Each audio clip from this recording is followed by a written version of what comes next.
اعوذ بالله من الشیطان الرجیم. بسم الله الرحمن الرحیم. الحمد لله رب العالمین. صلی الله علی سیدنا و نبینا حبیب الهنا و طبیب نفوسنا ابی القاسم المصطفى محمد.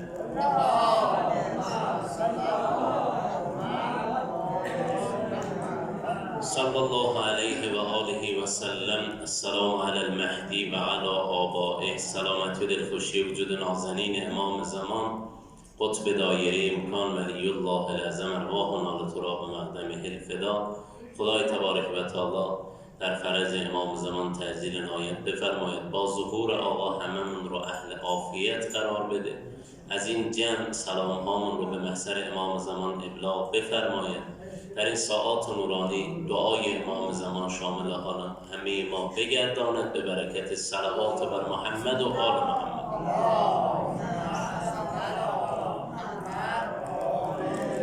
این مجالس از قدیم الایام برگزار شده و به فرموده نبی مکرم اسلام تا قیام قیامت حرارت و محبت امام حسین علیه السلام در دلها کم و سرد نخواهد شد. خیلی از علمای سابق ما به هر نحوی شده هر هفته مجالس روزه رو منعقد می‌کردن. خیلی هم سفارش می‌کردن که از علمای بزرگ در حالاتش دیدم سفارشی که به فرزندشون داشتن ولو شده نان خشکی پیدا کنید بخورید، مجلس امام حسین رو مجلس روزه رو ترک نکنید. ولو شده در هفته یک بار مجالس روزه رو منعقد کنید. مجالس نورن. در حالات خیلی از بزرگان من دیدم پای سماور چای ابا عبدالله الحسین می نشستن، خودشون چای ریز روزه می شدن، بعضیاشون کفش‌های روزه رو جفت می‌کردن تا اینکه مجالس رو پرشورتر برگزار کنن. خیلی نعمت بزرگیه، خیلی رزق و روزی بزرگیه. فقط رزق مالی نیست، یکی از رزقها هم محبت اهل بیته. خوشا به سعادتی کسی که از این رزقها بیشتر نصیب و روزی شده، از این محبتها بیشتر نصیب و روزی شده. امام حسین علیه السلام در روایت نورانی می‌فرمایند 5 چیز است که اگر در کسی نباشه خیر کثیری در اون نیست. اگر این 5 خصلت رو کسی نداشته باشه بهره فراوانی از خودش نمیبره و دیگران هم از او بهره کافی رو نخواهند برد. کمال انسان رو میرسونه، انسان رو به درجه بالایی میرسونه. 5 خصلت تکامل بخشه برای انسان. اولین خصلت از این 5 خصلت ها انشالله ملاک و میزان قرار بدیم. این 5 تا رو یه نگاهی به خودمون بندازیم ببینیم چقدر از این خصلت ها رو انشالله داریم، تقویتش کنیم. اگر خدای نکرده بعضیش کمتر، اینها رو در خودمون بهتر و بیشتر کنیم انشاءالله. اولین خصلت و صفتی که به فرموده سید الشهدا علیهم السلام این خصلت تکامل بخش برای انسان عقل این صفتی که خیلی در روایات و قرآن خدا در روش با ما صحبت کرده. اهل بیت علیهم السلام در روایات و خدای تبارک و تعالی در قرآن با ما صحبت کرده. شما ببینید حداقل 50 مورد خدا کلمه و واژه عقل رو در قرآن استفاده کرده. یعقلون، تعقلون. وقتی این واژه ببینید چقدر مهمه. حالا عقل چیه؟ از امام صادق کسی سوال کرد آقا عقل چیه؟ حالا ما میگیم طرف عاقله. چرا؟ چون بالاخره کسب خوبی داره، معامله خوبی انجام داد، مسکن خوبی داره، مرکب خوبی داره، خوب پول در میاره. ما به این شخص میگیم عاقل، عقلش زیاده. اما بیایم ببینیم از منظر امام صادق انسان عاقل کیه؟ از امام صادق علیه السلام سوال کرد آقا عقل چیه؟ فرمود عقل اونیست که انسان به توسط اون وارد بهشت بشه. خیلی قشنگ بیان میکنه. با اون خدا رو عبادت کنی و به توسط اون بهش رو به دست بیاری. این عقله. کسی که این دو رو داشته باشه انسان عاقلی از بیان امام صادق. عاقل کسیه که خداشو عبادت کنه، خداشو بشناسه و به سبب اون وارد بهش بشه. این انسان عاقلیه. وقتی تو سوره ملک داریم از دوزخیا سوال میشه چی شد شما اهل جهنم شدید؟ اعتراف میکنن به گناهشون، میگن دو علت باعث جهنمی شدن ما شد.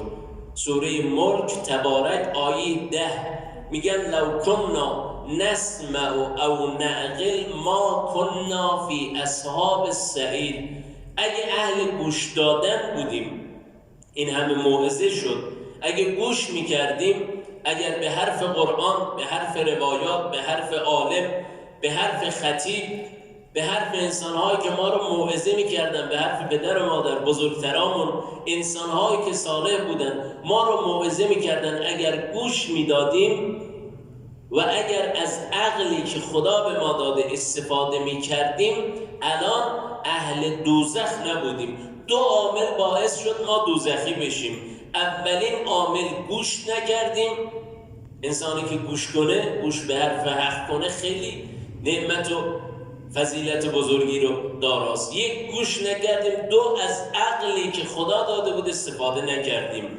موسی بن جعفر علیه السلام خیلی حدیث نورانی میفرماید خدا دو حجت رو بر شما قرار داده. یک، حجت‌های بیرونی که انبیا و ائمه علیهم السلامن. شما ببینید دیگه حجت‌هایی که خدا برای ما فرستاده، اهل بیت، انبیا علیهم السلام 124,000 رو خدا فرستاده، انبیا رو خدا فرستاده تا مردم رو هدایت کنن. اینا حجت‌های بیرونی هستند. اما حجت درونی عقل انسانه. از این عقل باید انسان به احسن وجه استفاده کنه. مولانا امیرالمؤمنین علیه السلام در یکی از حکمت‌های زیبای نهج البلاغه می‌فرماید، حکمت 54م، لا غنا کالعقل، هیچ ثروتی بالاتر از عقل نیست. ثروتمند کیه؟ اونه که دارای عقله. هیچ ثروتی بالاتر از عقل نیست. امام حسین فرمود اگر این 5 خصلت در وجود کسی نباشه، این نه خیر و بهره خودش میبره از زندگی، نه دیگران خیر و بهره ازش میبرن. یعنی کسی که این 5 تا رو نداشته باشه، خیر و فایده‌ای درش نیست. اولین خصلت از این 5 تا عقل خیلی زیباست. دوم، دین و دیانت. کسی که دیندار نباشه، این شخص خیر و فایده‌ای درش نیست. کسی که از خدا نترسه، از این بترسید. از کسی که از خدا نترسه، از اون بترسید. کسی که دین نداره، دیانت نداره، خیر و فایده‌ای درش نیست. سومین صفت و خصلت ادبه. ادب. ببینید خیلی الان ثروت زیادی به ارث میگذارن، اما انسان سعی کنه ادب رو به ارث بگذاره برای فرزندانش. خیلی ثروت گذاشته، حد و حساب نداره، چقدر ملک، چقدر زمین، چقدر نقد، چقدر ماشینای مدل بالا، اما ادب به ارث نذاشته. تو همین حکمت آقا امیرالمؤمنین علیه السلام میفرماید هیچ میراث و ارثی بالاتر از ادب نیست. ادب خیلی نعمت بزرگیه. خوشا به سعادت کسی که این ادب در وجودش هست. خیلی مهمه. ببینید شما تو کربلا ببینید کسانی که هدایت شدن، یکی از علتهای هدایت حضرت حر علیهم الرحمه همینه، ادب در وجودش موج میزنه. زمانی که امام حسین خواست برگرده، جلو امام حسین رو گرفت. امام حسین علیه السلام یه جمله فرمود سکلت که امک، مادرت به عزایت بنشینه، جلوی منو گرفتی، منو نمیذاری برگردم. در جواب ببینید سر بلند کرد، گفت آقا من خیلی شجاعم. تو عرب خیلی نامدار بود، خیلی شجاع بود. گفت آقا چه کنم؟ کسی این جمله رو به من گفت که مادرش حضرت زهرا سلام الله علیها است. مادری که نمیشه بهش چیزی گفت. اگر در عرب غیر شما با من این برخورد رو میکرد در مقابلش میایستادم، همین رو در جوابش میدادم، بدترش هم میگفتم. اما چه کنم که مادر شما حضرت زهرا سلام الله علیها است. این ادبه. یکی هم وقتی بلند شد، یارانشون دیدن امام حسین نماز میخونه، اینا هم بلند شدن به هر گفتن اینا دارن نماز میخونن، وقت نماز شما هم امام ما، وایسا جلو نماز بخوانیم. گفت نه، امام ما امام حسینه، هممون به ایشون اقتدا میکنیم. ادب کرد. این ادب ببینید چقدر مهمه. پلها رو خراب نکرد، با این ادب روز عاشورا هدایت شد. سومین چیزی که امام حسین میفرماید اگر در وجود کسی نباشه بهره و فایده‌ای ازش نیست، نه خودش بهره میبره از زندگیش، نه دیگران از او بهره میبرن، ادب. چهارمین خصلت حیاست. امام حسین فرمود اگر کسی حیا نداشته باشه خیر و فایده‌ای در وجودش نیست. این حیایی که ببینید چقدر روایات داریم، تمام خوبی ها این حیاست. حیایی که اگر در وجود کسی باشه، در روایت داریم اگر کسی حیا نداشته باشه اون شر محضه. ببینید یه حیا اگر در وجود کسی نباشه اون شر محضه. شما در قرآن ببینید این حیا صفت خداست.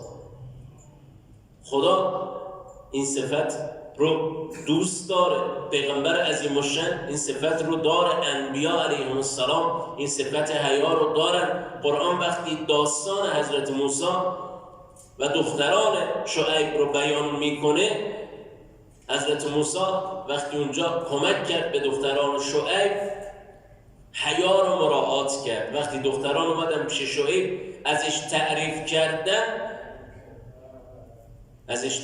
کردن شعیب گفت چی شد شما دارید تعریف میکنید، شما چی دیدید ازش؟ گفت حیا داره، این اهل حیاست، امانت داره.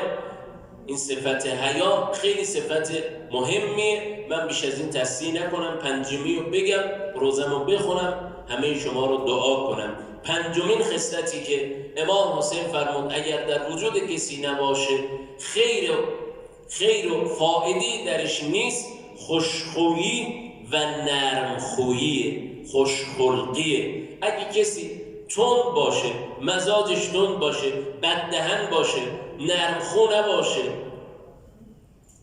این خیر و فایده‌ای درش نیست. 5 خصلت رو سید الشهدا بیان فرمودن. این 5 خصلت تکامل بخشه، یعنی اگه کسی این 5 تا رو داشته باشه به نهایت درجه بندگی و ایمان میرسه. این 5 تا رو بگم. فرمود کسی که عقل نداشته باشه، دین نداشته باشه، ادب نداشته باشه، حیا نداشته باشه، خوشخویی نداشته باشه، نرمخویی نداشته باشه، خیر و فایده کسی در این شخص نیست. خدایا محمد آل محمد عاقبت همه ما رو ختم به خیر بفرما. این حدیث نورانی رو بیان کردیم. خدایا از این خصلت‌ها هرچی بیشتر به همه ما عنایت بفرما. ایام عزای اهل بیت علیهم السلام. سلام علیک یا ابا عبدالله یا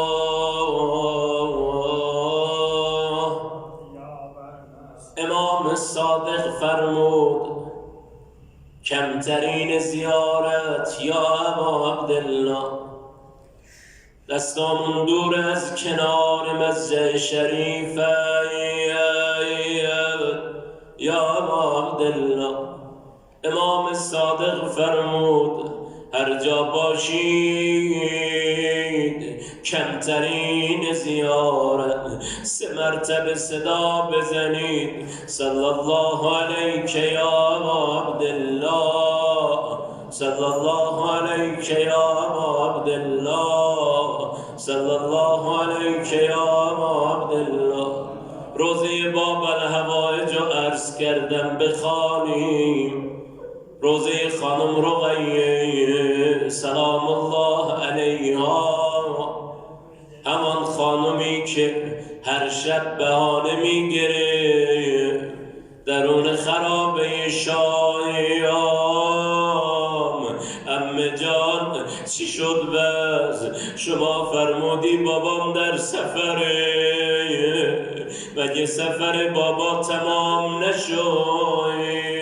هر شب بلند میشد گریه میکرد، بهانه میگرفت. یه شب در خواب بابا رو دید، بلند شد عمه جان چرا بابام نمیاد؟ عمه جان من دیگه بهانه قبول نمی کنم، من از شما بابا رو میخوایم. می اومد جلو خرابه میدید زنان و مردانی دستان دخترانشون رو گرفتن دارن میرن. سوال میکرد عمه جان اینا کیان؟ خانم زینب بیان میکرد عمه جان باباهاشونه، دست دخترانشون رو گرفته داره میره، گریه میکرد. عمه جان مگه من بابا ندارم؟ بابای من کجاست؟ بلند شد بهانه بابا گرفت. صدا رسید به یزید ملعون چه خبره؟ دختر امام حسین بلند شده بهانه بابا گرفته، باباشو میخواد. ملعون دستور داد سر مقدس رو ببرید. سربازی سر مبارک و درون طبق رو بالای سر رو پوش گذاشته روی این سر مقدس، وارد خرابه شد. خانم رقیه تا این صحنه رو دید صدا زد عمه جان من غذا نمیخوام، من بابامو میخوایم. تا طبق رو روی زمین گذاشتن، رو پوش کنار زدن، تا سر بابا رو دید در آغوش گرفت. بابا جان فدای سرت، من الذی ایتمنی. بابا جان کی منو یتیم کرد؟ کی محاسن تو خونی کرد؟ شروع کرد به درد دل کردن. بابا جان نبودی سینی هم زدن. بابا جان بگم برات نبودی تازیانم زدن. بابا جان نبودی موهامو کشیدن. حالا بگم یه مطلبم میدونم بابا دوست داری. بابا جان نبودی عمه جانم زینبم زدن. همه در خرابه دورشو گرفتن. یه وقتی دیدن صدای نازدانه نیومد، سر مقدس در آغوشش دیدن جان داده. یه جمله از آقا علی اصغر بخوانم. با بلوایجه اومد میدان، قنداق آورد میدان، صدا زد ای قوم اگه به من رحم نمی کنید به این طفل رحم کنید. ببینید از تشنگی حالشو اینجا بود. تیرست شعبه رو فرستادن. چیکار کرد؟ یه وقتی دید نبی عبدالله از این خونه ها میپاشه به آسمان. خدایا خدا دلداری داد بهش. حسین جان دعهو فإن له مرزقا فی الجنه. آروم باش حسین، یه مادر شیرخوار در بهش شیرش میده. همه در خیمه منتظرن. یه وقتی دیدن داره میاد اما راهشو عوض کرد. پشت خیام با سر نیزه یه قبری آماده کرد. چرا نیاورد تمام جنازه ها رو میاره خیمه؟ میدونه علی اصغر طاقت اسب نداره. یه وقتی قبر آماده شد خواست علی و درون قبر بگذاره. یه وقتی دید صدایی میاد. صدا چیه؟ مهلا مهلا من الزهرا. رباب اومد حسین جان عزیز زهرا، بذار برای آخرین بار با علیم ودا کنه. شما مراجعتی دارین 3 مرتبه صدا بزنید یا حسین یا